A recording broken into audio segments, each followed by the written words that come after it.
Nah, jadi ini lagi ada berita yang sedang viral ya, yang sedang viral tentang sengketa rumah dari Pak Guru Soekarno Putra. Jadi menurut detik.com, Guru Soekarno Putra soal sengketa rumah ini awalnya hanya dari pinjam meminjam uang. Anggota DPR Guru Soekarno Putra berbicara soal sengketa rumah miliknya dengan Susi Angkawijaya yang bakal dieksekusi Pengadilan Negeri Jakarta Selatan hari ini. Dia mengatakan sengketa ini berawal dari urusan pinjam meminjam uang. Kalau cerita dari awal tentu sudah ada melakukan mediasi. Ya, panjang ceritanya karena ini dari tahun 2011 sampai sekarang. Jadi singkat ceritanya sih si Guru Soekarno Putra ini rumahnya tuh mau disita oleh pengadilan negeri. Nah, lalu kita mau tahu nih sebetulnya apa sih hukum dari apa namanya sita menyita rumah itu. Jadi nanti kita akan mendengarkan bahasan dari Gus Baha, bagaimana cara mengatasi sengketa rumah seperti ini ya. Masya Allah. Di dalam Islam diajarkan kita itu beradab. Adab saat meminjamkan dan adab saat pinjam. Kalau dari peminjam dan yang pinjam, peminjam dan yang meminjamkan punya akhlak semuanya, indah dunia ini. Adabnya orang yang meminjam uang itu tidak boleh menunda-nunda kalau sudah pada waktunya dan dia mampu. La yulwajid yuhillu ardahu wa uqubatahu. Kalau ada orang sudah punya, sudah jatuh tempo tidak bayar-bayar, wah alamat bangkrut, nyungsep dia dan boleh dihinakan dia.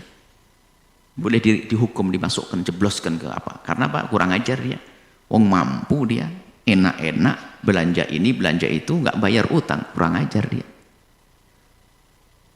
Dan hati-hati orang punya utang, kalau ada terlintas di hatinya ingin lari dari utang langsung, Nabi menyebutkan tidak akan ditolong oleh Allah. Makanya siapapun yang punya utang harus berani, tolong hitam di atas putih. Saya kalau punya utang, kalau datang terus tinggal hitam di atas putih kalau saya punya utang. Karena dengan tulisan ini adalah saya niat untuk membayar utang, maka akan dimudahkan oleh Allah.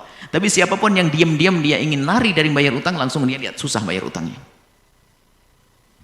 Sisi adab orang yang punya utang seperti itu. Kalau punya uang sekarang. Tapi kalau dia tidak punya utang, kalau dia tidak punya uang dan memang fakir, gak mampu, lihat.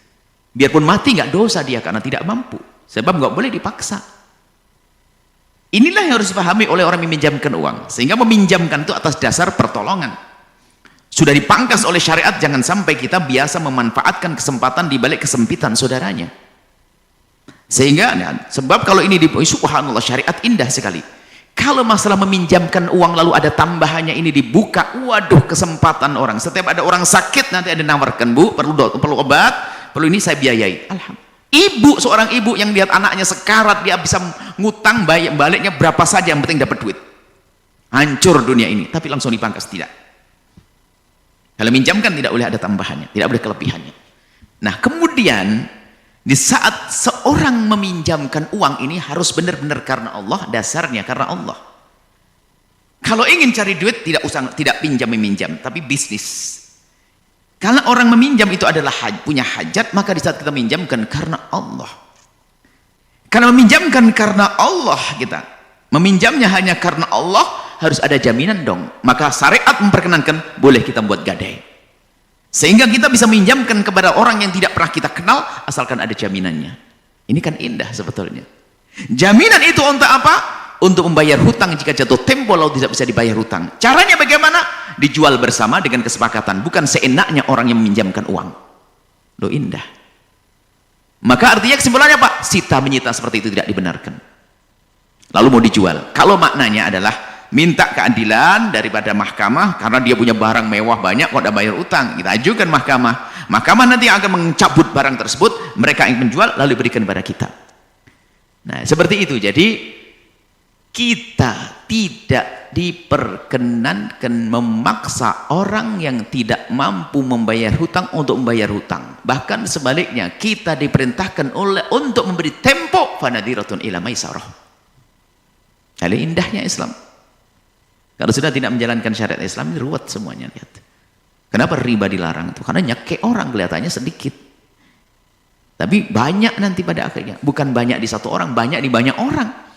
Akhirnya menjadi budaya cekek mencekek. Sehingga tidak tumbuh budaya tolong menolong. Kalau Anda tidak punya uang sama sekali, hanya ada uang itu saja, tetangga Anda sakit, Anda tidak menolong, nggak dosa kok. Yang penting kan di hadapan Allah. Memang tidak punya duit, mau kemana? Nggak bisa nolong kok. Ya sudah. Jauh lebih bagus daripada Anda menolong dia, lalu dengan tambahannya, masuk riba. Riba. Anda tidak mampu. Ya sudah, nggak mampu, ya sudah, selesai. Jadi menyita itu apa maksudnya? Jika maksudnya adalah mahkamah yang beraksi, kalau memang orang tersebut sebetulnya dia adalah banyak duitnya, cuman dia orang teledor, Anda ajukan saja ke yang pengadilan dan sebagainya untuk menyelesaikan hal tersebut. Kalaupun seandainya menyita, nggak boleh dia menjual seenaknya sendiri, harus persetujuan daripada yang punya. Sebab apa? Selain hakim tidak boleh menjual miliknya orang lain dengan paksa. Nggak boleh, nggak sah jual belinya, karena bukan miliknya dia. Tapi kalau hakim bisa memaksa menjual. Makanya ada yang memaksa dengan hak adalah hakim saja. Seperti itu. Jadi nggak diperkenankan semacam itu, karena bahasa menyita itu maksudnya apa? Kamu kan tidak mampu, mau tidak mau kamu harus bayar ke saya. Ini bertentangan dengan fanadiratun ilai maisarah, bertentangan dengan perintah bagi orang yang meminjamkan agar memberi tempo kepada orang yang punya utang. Karena apa? Tidak boleh mereka kita paksa, nggak boleh. Pokoknya kamu harus bayar. Dong kerjaan nggak ada, harus nyolong nggak boleh kan? Maka apa yang harus kita lakukan? Kita sabar. Kita sabar. Pun dari awal saya minjemin dia ingin dapat pahala. Jika pahala saya 6 bulan, ternyata 6 bulan nggak mampu, berarti pahala saya harus tambah 2 bulan. Saya punya hajat, saya perlu dan sebagainya. Biarpun perlu, kalau dia nggak mampu mau gimana? Bukankah sudah kita kirim kepada Allah? Tapi tidak ada alasan. Jangan pakai tapinya setan, nanti akan menjerumuskan. Kan sudah kita niatkan untuk menolong dari awal. Kecuali dianya zalim.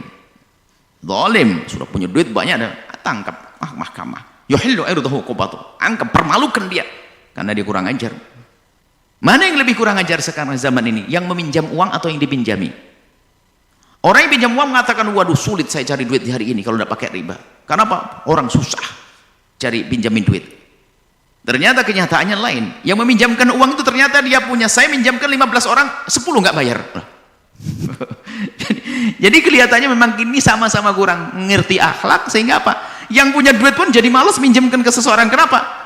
Paling juga nggak peduli, dicari susah lagi. Kan gayanya peminjam uang kan begitu. Waktu datang nyuwun sewu puntennya 15 kali, giliran bayar utang cari susah. Itu kan model orang yang bakal nyungsep hidupnya.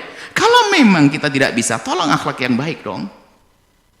Kan diajarkan Rasulullah akhlak yang baik, yang minjamkan akhlak baik, yang pinjam akhlak yang baik, indah semuanya. Allahu a'lam bishawab.